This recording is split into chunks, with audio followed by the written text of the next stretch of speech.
நீங்கள் இன்றைக்கி மட்டும் தானே வந்திருக்கீங்க எங்களுக்காக, அப்புறம் வர மாட்டிங்களே, அதனால் உங்கள் ஃபஸ்ட்டு கிஸ் இங்கே சொன்னீங்கன்னா எங்களுக்கு காலி பண்ணிடுறாங்க நம்மளை.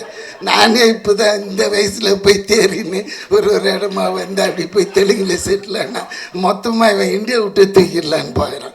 எனக்கு ரொம்ப மிதக்கவும் முடியல, கால் அப்படியே அவளையும் பாட்டு ப்ரொசீட் ஆகினே இருக்கிறாங்க லென்த்தாக. இதில் வேற போகும்போதே ஒருத்தன் சொல்லிட்டு போனான், ஐயா அங்கெல்லாம் போகாதீங்க பாறை இருக்கும் அப்படின்னா. பாறையா? ஐயோயோ அப்படின்ட்டு பயத்தில் இருக்கு, இதெல்லாம் வருது அப்படின்னா. ஒருத்தி வந்து மச்சா நான் முதல்ல கேட்டேன், அவளே பார்த்தா டக்குன்னு சரி கருப்பாக இருந்தாலும் இவன் ஒரு மாதிரி இருக்கிறான்ட்டு பிடிச்சி ஒன்று அச்சு விட்டா பாருங்க. அதான் பார்த்தீங்களா ஒன்று சங்கு ஊதுறான். இந்த ஹீரோயினையும் எனக்கு காட்டவே இல்லை. ஆனால் அந்த பொண்ணு டீசெண்டாக சொல்லிட்டு போது I am very thankful to work with you அப்படின்னு. எங்கம்மான்னு கேட்டிருப்பேன். சரி எதுக்கு விட்டுடுவோம். காட்டவே இல்லை சார், ஒரு சீன் கூட வைக்கல. அவ்வளோ அழகாக பற்றி அழகாக எடுப்பானுங்க நம்ம பசங்க. ஸ்பெஷலான பர்சனாலிட்டி தான் வந்து இங்கே பேச கூப்பிட போகிறோம். ஸோ அவர் பேரை சொன்னாலே ஒரு எனர்ஜி தானாக வரும். அண்டு எவ்ரி கேரக்டர் அவர் சூஸ் பண்ணி பண்ணுறது வந்து அவ்வளோ என்ஜாயபிளாக இருக்குது. இட்ஸ் நன் அதர் தேன் நம்ம எல்லாரோட favourite VTV Ganesh sir. Sir girls fan ஃபாலோயிங்லாம் உங்களுக்கு ஜாஸ்தி ஆகிக்கிட்டே போகுதுன்னு நான் கேள்விப்பட்டேன். ஸோ அதுக்கும் ஏதாவது நீங்கள் சொல்லிவிடுங்க sir. Good evening everybody. And ப்ரெஸ்ஸுக்கு என்னுடைய வணக்கங்கள். ஏன்னா எப்பவுமே இவ்வளோ வணக்கம் பண்ண மாட்டேன் குனிஞ்சு ப்ரெஸ்ஸுக்கு. ஏன் இந்த வாட்டி இவ்வளோ குனிறேன்னா, இது ரொம்ப சின்ன படம்ன்ட்டு சொல்லிட்டாங்க. இதை கொஞ்சம் தூக்கி போய் சேர்க்கறது உங்கள் கையில் தான் இருக்குது. அதுக்கான உண்டான 2-3 விஷயத்தையும் சொல்லிடுறேன், இது உள்ளே நடந்த விஷயத்தையும். அப்போ இன்னும் கொஞ்சம் தூக்கி விடுவீங்கன்னு நம்புகிறேன். ஏன்னா உள்ளே வந்துட்டாங்க ஜனங்க, படம் பார்த்து ஹாப்பியாக ஃபீல் பண்ணுவாங்க. ஏன்னா முதல்ல இது கிஸ்ஸோட விஷயம் அப்புறம் வரேன், இருக்கிறது டைம் கொஞ்சம் தான். முதல்ல அந்த ஏசியை கொஞ்சம் ஆன் பண்ணிவிடுங்க. அவர் ஆஃப் பண்ணி வச்சுட்டார் போல இருக்கு. ப்ரெஸ் தானே, ஒன்றும் இல்லை சார், கொஞ்சம் ஏசி போட்டுருங்க சார், தேட்டருக்காருங்களேன். அதுக்கு அடுத்தது இந்த படத்தில் முக்கியமாக பேச வேண்டியது இந்த டைரக்டர் சதீஷ். பேசிக்காக கவின் மற்றவங்களை பற்றி எல்லாமே சொல்லிட்டாங்க, எடிட்டர் வரைக்கும் எல்லாரையும் சொல்லிட்டாங்க. இந்த சதீஷை பற்றி நிறைய பேருக்கு தெரியாது வெளியே. வெரி வெரி ஹைப்பரானவன். சாதாரணமாக இருப்போம் நம்ம சில விஷயம் கேட்டோன்னு. இவன் எப்பவுமேங்க தூக்கத்தில் கூட இல்லை, ஏதாவது ஒரு சேஷ்டை பண்ணினே தூங்குறவன். அதனால தான் டான்ஸ் ஈஸியாக வந்துடுச்சு. அவங்க மாஸ்டர் என்கிட்ட சொல்லியிருக்காரு, ராஜசுந்தரம், இவன் ஒரு வித்தியாசமான பையன் கணேஷ், எப்பவுமே இந்த இது மாதிரியே இருக்கிறான். அதே மாதிரி அவர் வந்து மேலுக்கு தான் நல்ல மூமெண்ட்ஸ் போடுவார் ராஜு மாஸ்டர். ஃபீமேல் ஹீரோயின்ஸ்க்கெலாம் கம்மியாக. இவன் எப்படின்னா வெறும் ஹீரோயின்ஸுக்கே தான் மூமெண்ட் போடுவான், மேலே விட்டுடுவான். அந்த மாதிரி கேரக்டர் குதிச்சுன்னு. இப்போ முதல் டைமாக டைரக்ஷன் வரும்போது கபீர்னுச்சு. சரி என்னடா இது அப்படின்னது. கவின்கிட்டேருந்து ஒரு ஃபோன், அண்ணே நம்ம பையன்தான் அப்படி. நம்ம பையன்தான் சரி என்னடா. ஏன்னா இவனை வந்து தளபதி விஜய் இருக்கார், அவருக்கு ரொம்ப பிடிக்கும். செட்டு உள்ளே வந்தானாலே குபீர்னு பண்ணி விட்டுருவான். அவர் அதுக்காகவே கொஞ்சம் முன்னாடியே உள்ளே வந்துடுவார். அவருக்கு 10 மணிக்கு தான் வச்சுருப்பான் நெல்சன் ஷாட்டு.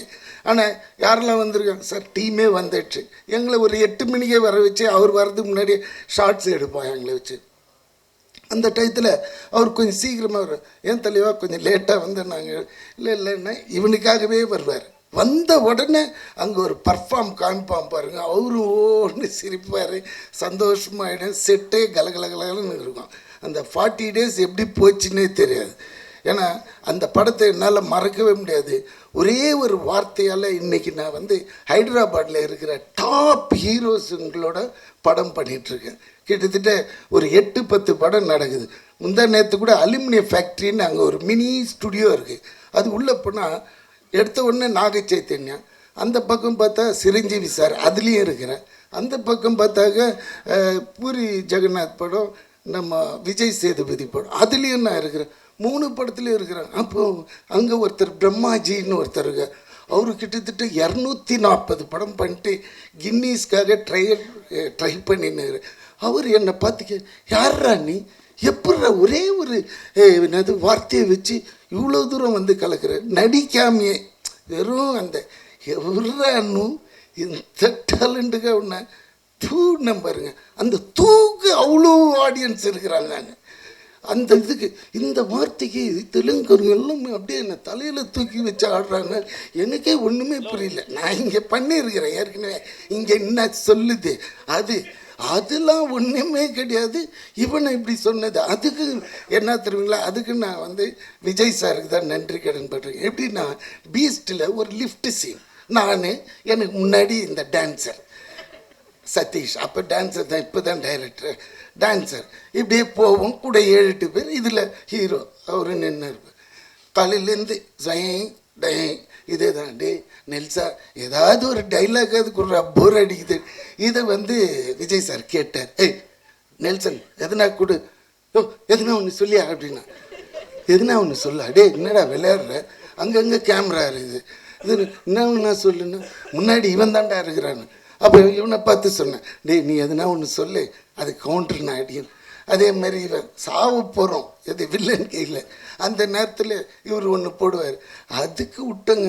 டேய் யாரா நீ சாவும்போது இப்படி ஒரு காமெடி பண்ணுற தெய்வீக குழந்தைடான்ட்டு அந்த கடைசியில் சார் அந்த தூணுவங்க. அதில் ஒருத்தன் ஏர்போர்ட்டில் என்னை பிடிச்சி சார் அந்த டைலாக்லாம் எங்கள் ஆளுங்களுக்கு ரொம்ப பிடிச்சிச்சு தெலுங்கில். ஆனால் அந்த தூணிங்கள அதுதான் சார் எனக்கு ரொம்ப பிடிச்சிச்சு. அதுக்காக நான் 20 டைம் பார்த்தேன். நான் அப்படின்ட்டு நானே கிளம்பி எவ்வளோ அந்த ஒரு நம்மளோட வாய்ஸு. அதனால் இப்போ திடீர்னு இந்த எடிட்டர் உள்ளே வரும்போது என்னை அப்செட் பண்ணிட்டாருங்க. என்னடா நான் தெலுங்கு டீச்சர்னு காமிச்சா அதில் பார்த்தா எவனோ ஒருத்தன் மிமிக்ரி ஆர்டிஸ்ட்டு பாடிக்கிறாங்க, பேசியிருக்கிறாங்க எனக்கு பதிலாக. என்னடா டேய் சதீஷ் நீ தானடா டைரக்டர், யார்? அது ஒன்றும் இல்லை தலைவா, நீ வரல, பிஸியில் ஏதோ ஒன்று போட்டு விட்டாங்க, எனக்கே தெரியலன்றான். அதெல்லாம் ரொம்ப தப்பான விஷயம் சதீஷ். Just follow it. நாளை காலையில் கூட டப் பண்ணி கொடுத்துறேன். ஏன்னா மைத்ரி அவங்ககிட்ட வேறு யாரையும் வச்சு பண்ண மாட்டாங்க. அவங்க இது இல்லை, இது என்ன இதை சொல்ல வந்தேன். அதுக்கப்புறமா இப்போ கம்பேக் டு கிஸ். இவனுக்கு ஏதோ டவுட் வந்துட்டு. இல்லை ஒன்றும் இல்லை, போகிற இன்டர்வியூஸ் எல்லா இடத்துலையுமே இந்த நம்ம ட்ரெய்லரில் ஒரு டைலாக் ஒன்று வரும், அவங்களோட ஃபஸ்ட்டு கிஸ் பற்றி சொல்லுங்கள் அப்படின்னு. அது எல்லா இன்டர்வியூலையும் என்னைய கேட்டுட்டு இருக்காங்க. நீங்கள் இன்றைக்கி மட்டும் தானே வந்திருக்கீங்க எங்களுக்காக, அப்புறம் வர மாட்டீங்களே, அதனால் உங்கள் ஃபஸ்ட்டு கிஸ் இங்கே சொன்னீங்கன்னா எங்களுக்கு எல்லாருக்கும் காலி பண்ணிடுறாங்க நம்மளை. நானே இப்போ தான் இந்த வயசில் போய் தேறின்னு ஒரு இடமா அப்படி போய் தெலுங்கில் செட்டில் ஆனால் மொத்தமாக இவன் இந்தியா விட்டு தூக்கிடலான்னு பார்க்குறான். இல்லைடா இப்போ கிஸ் பற்றி நான் சொல்லுவேன், பட் யூஏ தானே 13 இயர்ஸுக்கு மேலே தானே எல்லாம் இருக்கிறோம், பேசலாம் இல்லை, கொஞ்சம் இதுவாக இருக்கும். ஐயோ என்ன மனுஷன் எப்படி இன்ட்ரெஸ்ட். அதான் சொல்லுவாங்க சார் நான் தெய்வத்தை பார்த்துட்டு வந்தேன்னா அதே ஒருத்தங்கிட்ட சார் நான் பேயை பார்த்துட்டு வந்தேன் எப்படி இருந்தது பேய், அந்த இன்ட்ரெஸ்ட் லெவலில் இங்கே காமிக்கிறாரு. சரி போகிறேன். இது உண்மையான நிகழ்வு நடந்தது. 2 மினிட்ஸில் ஒரு சின்ன குட்டி கதை. சார் ஒரு 21 வயசு இருக்கும் எனக்கு. அந்த டயத்தில் சரக்கு அடிக்கணுன்னாலே மகாபலிபுரம் போயிடுவோம் நானும் என் ஃப்ரெண்டும். அவன் எப்படியாப்பட்டவனா அவனோட சரக்கு தனியாக வாங்கிக்குவான். எனக்கு அப்போயே நான் பியர் தான், ஒரு பியர் ஆக்சுவலி மண்ணில் படுத்துருவேன். உண்மை அது எல்லாத்தையும் வாங்கிட்டு பேக் பண்ணிவிட்டு அங்கே அந்த கோவில் ஒன்று இருக்கும் பாருங்கள், அது பக்கத்தில் மண் இருக்கும் சாமி, அதில் போய் உட்காந்து அடிப்போம். அடிச்சுட்டு ஒரு 3-4 மணி கிளம்புனா ஊர் சேர்ந்துடும். இதுதான் எங்களோட ஒரு வீக்லி ஒன்ஸ் இல்லை ட்வைஸ் இது மாதிரி நடக்கும். ஒரு வாட்டி நான் போகும்போது 2 பொண்ணுங்க எங்கே இருந்துன்னா ஃப்ரெஞ்சு உமன், ஃப்ரெஞ்சு கேர்ள்ஸ் அப்படியே பார்த்தது. அதுங்க எல்லாம் எங்கள் துணிங்களை பார்த்துக்கிறீங்களான்னு. என்னங்க இல்லை நாங்கள் ஸ்விம் பண்ண போகிறோம், மண்ணில் தானே உட்காந்துருக்கீங்க, இதை பார்த்துக்குவாங்க. அவங்களுக்கு தெரியாது. நல்ல வேலை எங்ககிட்ட சொல்லவே நாங்கள் பார்த்துக்குவோம் பாதுகாப்பாக, அவங்களையும் சேர்த்தே பார்த்து அழகாக அனுப்பிச்சி விட்ருவோம் நம்ம. அப்படின்னும்போது சரி பார்த்துக்கலாமே, அது என்ன வச்சுடுங்க அப்படி. எனக்கு இந்த ஃப்ரெஞ்சு கேர்ள்ன ஒன்று ஃப்ரெஞ்சு கிஸ்ஸு தான் ஞாபகம் வந்துடுச்சு. அப்படியே கிட்ட போனேன், எக்ஸ்கியூஸ் மீ. ஏன்னா அவங்களுக்கு இங்கிலீஷ் அவ்வளோவா பேச வரல. ஃப்ரெஞ்சு தான் பேசுவாங்க. இங்கிலீஷ் நம்மளை விட ஓட்டை இங்கிலீஷாக இருக்கும். அவள் கேட்டால் என்ன வேணும் பின்னாடியே தொத்துனேன். முதல்ல அந்த உருவமே பயங்கரம்.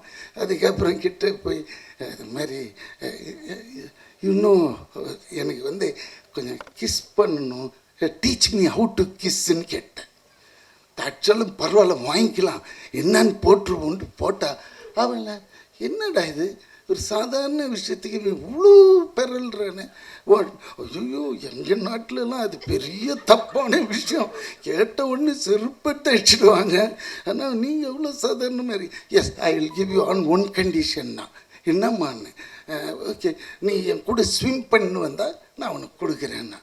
ஆஹா இது என்னடா இதுன்ட்டு மச்சான் சரபஜி அப்படியே உக்காந்துன்னாரு, துணியெல்லாம் பார்த்துக்கோ நான் இவன் கூட அப்படி ட்ராவல் பண்ணிட்டு வரேன். அவன்கிட்ட சொல்ல நான் இது எதுக்காக போகிறேன்ட்டு டக்குன்னு பண்ணி நான் அவுத்துப்பட்டு வெறும் ஷார்ட்ஸோட இவன் கூட எகிரிட்டேன். உள்ளே போகிறேன். இந்த மேட்ரே எடுக்க மாட்டேன்றாளுங்க. அவளுங்க 2 பேரும் பேசிக்கிறாங்க. இவ்வளோ வந்துடுச்சு தண்ணி, இவ்வளோ வந்துடுச்சு, ஏன்னா நம்மளுக்கு ஸ்விம்மிங்கே தெரியாது. இவ்வளோ வந்ததுன்னு சொன்னேன்.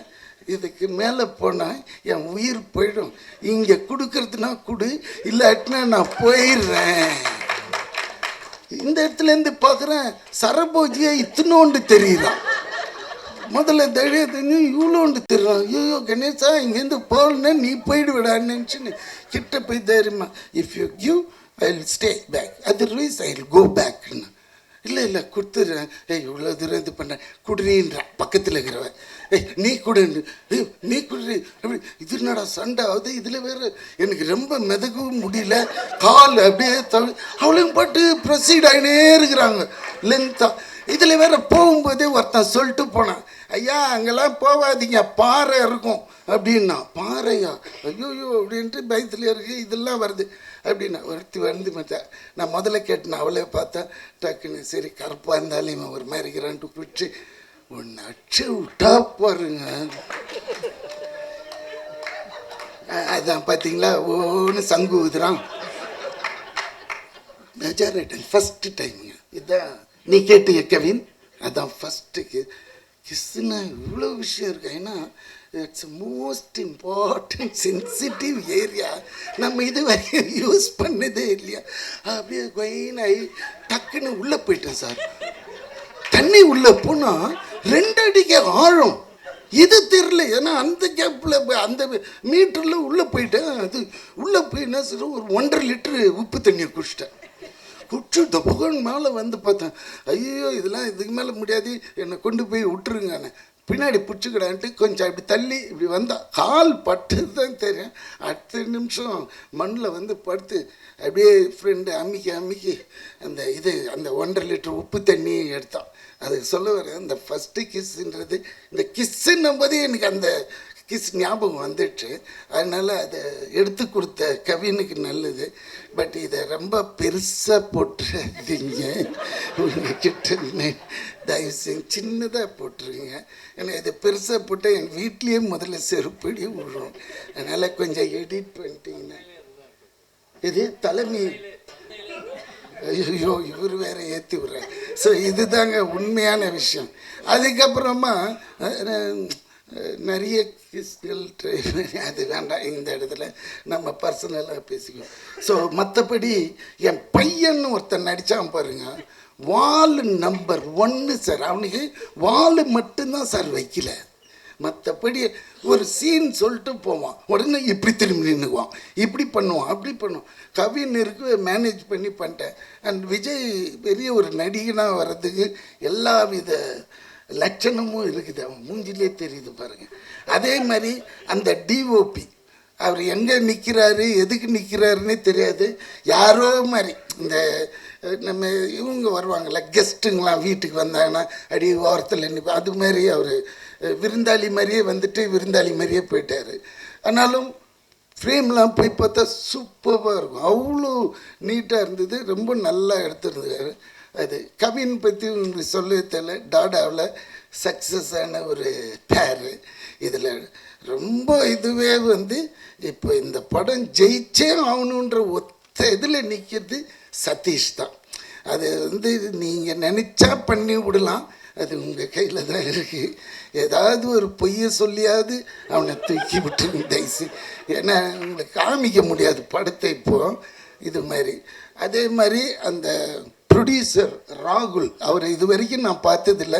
அவரையும் படம் முடிகிற வரைக்கும் எனக்கு இவனுங்க காட்டல. இந்த ஹீரோயினையும் எனக்கு காட்டவே இல்லை. ஆனால் அந்த பொண்ணை டீசெண்டாக சொல்லிட்டு போது I am very thankful to work with you அப்படின்னு எங்கம்மான்னு கேட்டிருப்பேன். சரி எதுக்கு விட்டுடுவோம். காட்டவே இல்லை சார், ஒரு சீன் கூட வைக்கல. அவ்வளோ அழகாக பொத்தி அழகாக எடுப்பானுங்க நம்ம பசங்க. அதில் Sathish one of the best. அதனால் நம்பி பண்ணலாம்.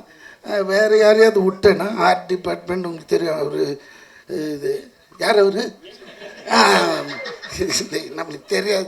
ஆக்சுவலி இந்த படத்தோட இனிஷியலாக இவன் பேசுனது அணியை வச்சு தான் இது ஃபுல்லாகவே பிளான் ஆச்சு.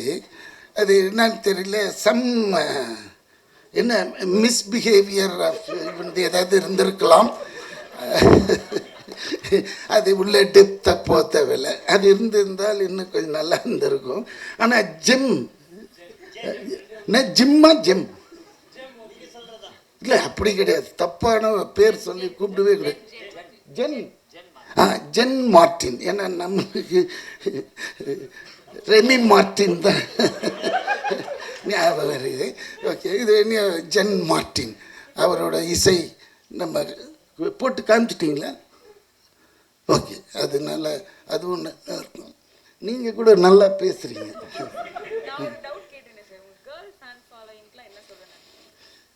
சி ஃபர்ஸ்ட் ஆஃப் ஆல் நான் நிறைய பசங்க கூடயே வச்சுக்க மாட்டேன். அதுதான் என்னோடய ப்ராப்ளம். எனக்கு எப்படின்னா கேர்ள்ஸுங்க கூடயே நிறைய இன்ட்ராக்ட் பண்ணுவேன். ஏன்னா அவங்களுக்கு ரொம்ப நேரோ மைண்டாக இருக்கும். பசங்க எப்படின்னா கலைஞ்சிடுவானுங்க. இப்படி போனால் அதை மறந்துடுவானுங்க, இதை மறந்துடுவானுங்க. இப்போ நான் கேட்குறேன், ஏன்டா இந்த தெலுங்கில் நான் தானே பேசணும், என் வாய்ஸ் தானே அங்கே இது எதுனா எனக்கு தெரியலையே தலைவா, என்னது தெரியல தலைவாவா. இதே ஒரு பொண்ணு டைரக்டராக இருந்துன்னு வச்சுக்கோங்க, no it will not I see that அப்படின்னு ஒரு கெத்தாக சொல்லும். இவனா இருக்க உன் வேலை தான் முடிஞ்சிடுச்சு, நீ என்னத்துக்கு நீ அந்த மாதிரி ஆட்டிடியூட்டு பசங்களுக்கும் பொண்ணுக்கும். பொண்ணுன்னா கொஞ்சம் டெடிக்கேட்டாக இருப்பாங்க, பசங்கன்னா கொஞ்சம் தன்னாட்டாக இருப்பானுங்க. அதுதான். உங்களுக்கு இந்த செலிபிரிட்டி க்ரஷ்ன்னு யாராவது இருக்காங்களா சார் கரண்ட்டாக? நீங்கள் தேவையில்லாமல் புல் பண்ணுறீங்க. அந்த மாதிரிலாம் எனக்கே பிடிக்காது. ஓகே, பிடிக்காதான் விட்டுறலாம் சார். ஆமாம், எனக்கு பிடிக்காதுன்னா என்னென்னா சி தட் இஸ் நம்ம சாதாரணமாக வந்தோமா இருந்தோமா போனோம். ஏன்னா நம்ம லைஃப் டைமே கம்மி. இதில் அந்த செலிப்ரிட்டி இது இல்லை, அவங்க காட்டுற கெத்துக்கெல்லாம் நம்ம ஆளே கிடையாது சார். நம்ம down to earth. Okay sir, super sir. அப்புறம் வேறு ஏதாவது கிஸ் பற்றி சார்? எதை வேணா என்ன சிச்சி இவன் போகிற போகல நீ இறங்கி போய் என்ன பண்ண போறீங்கன்னு வரைக்கும் கேட்பான் போல. I am not that kind. Okay. I have a class, I have people, I have reputation, I have something in the society. Okay. Don't pull me to that level. What? Sir, okay, that's all. Thank you, sir. Okay. All the best for KISS and KISS team. Producer திருப்பி சொல்கிறேன், உங்களுக்கு தேவைன்னா நாளை காலையில் கூட கூப்பிடுங்க, 2 ஹவர்ஸில் தெளிவு பேசி முடிச்சிடுவேன். அதுக்காக வேறு எவனையாவது வாய்ஸை போட்டு என்ன அங்கே கொலை பண்ணுறாதீங்க. இறங்குனாலே அடிச்சு மூஞ்சிலாம் உடச்சிடுவானுங்க. தெலுங்கு பீப்புள் எவ்வளோ மரியாதை வச்சுருக்காங்க என் மேலே. Please don't do this. Okay, thank you, bye bye, take care. எல்லாருக்கும் திருப்பி இந்த கரை இந்த படத்தை எப்படியாவது தேத்தி விட்டுருங்க. ஓ தாடி அங்கன்னு நோண்டின்னு இருக்கம்மா, இவ்வளோ தொண்டை காய பேசுகிறேன், இது உள்ள போய் நோண்டினே இருக்கேம்மா. தடி, டேக் கேர் தடி. யா கை காமிச்சிட்டாரா தூக்கி விட்டுருவான். அந்த காலத்துலேன்னு தெரியுமா, அதனால தான். அம்மா ஓகே, பாய் பாய் பாய் பாய்.